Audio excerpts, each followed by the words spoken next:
do I describe you? I was saying, you know, entrepreneur, Dallas Mavericks owner, Shark Tank star. You do it all, Mark.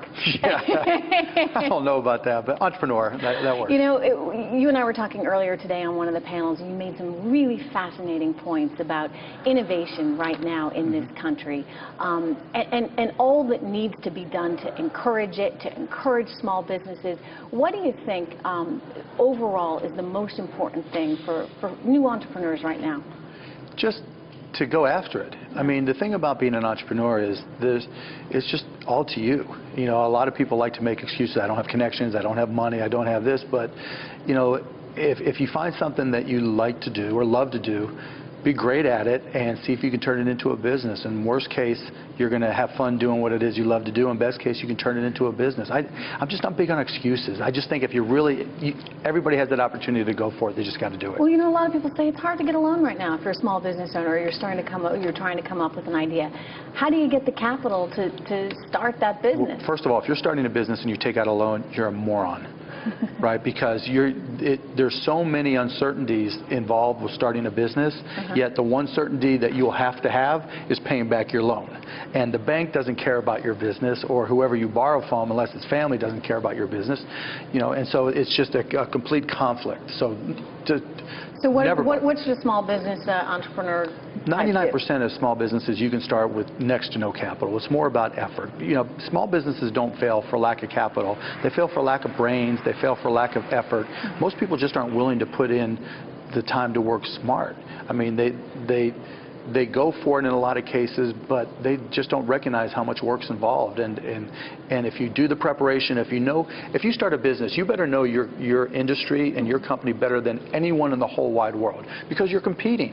And to think that whoever it is you're competing with is just going to let you come in and take their business, obviously that's naive. And I think most people don't recognize that.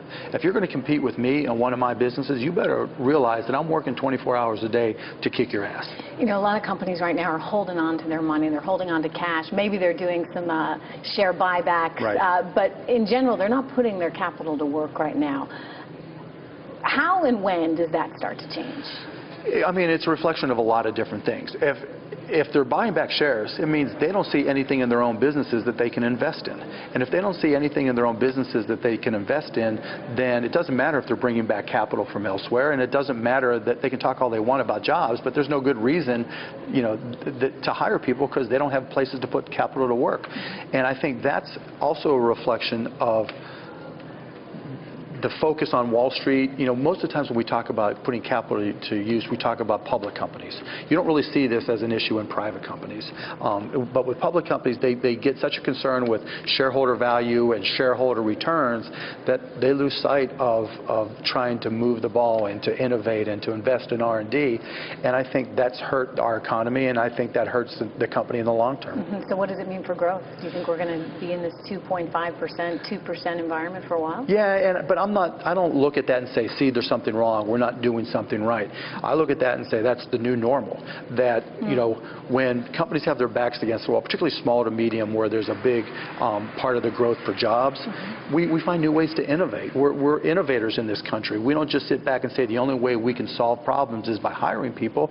We go out there and you hire smarter kids, you hire smarter people to write software, to put things in the cloud, to find new solutions. And so we're turning into an economy that is bifurcated. There's those people who write and control and define the software, and then there's those people who work for the software. Well, you're someone who's gone out and started a lot of businesses, including your own network. CBS has just purchased a minority stake in your network. What do you think? What is their intention to do with that? Do you think there's a chance they might buy out the whole thing? Who knows?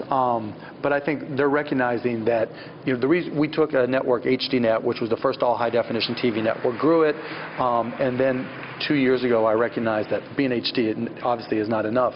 And so I said, out there in the media landscape, what opportunities are there? What creates a unique scenario that would be good for a network? And if you look at what's happening with social media, in particular real-time social media, is very obvious, and you guys know it as well as anybody.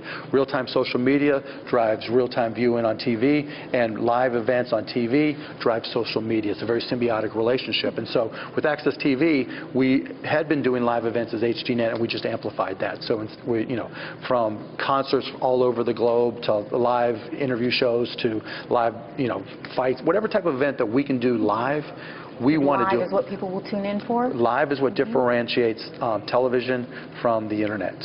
The internet was designed for everything but video, and television is designed specifically to deliver video, and that's a huge differentiation. And how does the internet fit? I mean, when you think about content now being so much on demand, live obviously different because you have to tune in specifically for an event. Right. But, when Gangnam Style video, right. 1 billion people watch it. You couldn't find any two people who watched it and talked about it at the same time. It's just completely different. By the time you watch it on YouTube, you've already missed it. You've missed the conversation. YouTube's not about conversation. On demand is not about conversation. It's about catching up. It's about killing time and vegetating, watching a show all day long. Whereas watching this live, hopefully there's people online talking about, Cuban's an idiot, or Cuban's smart, or whatever. Trish knows her stuff, or whatever it may be. But that's a holistic conversation that happens in real time that creates a unique experience.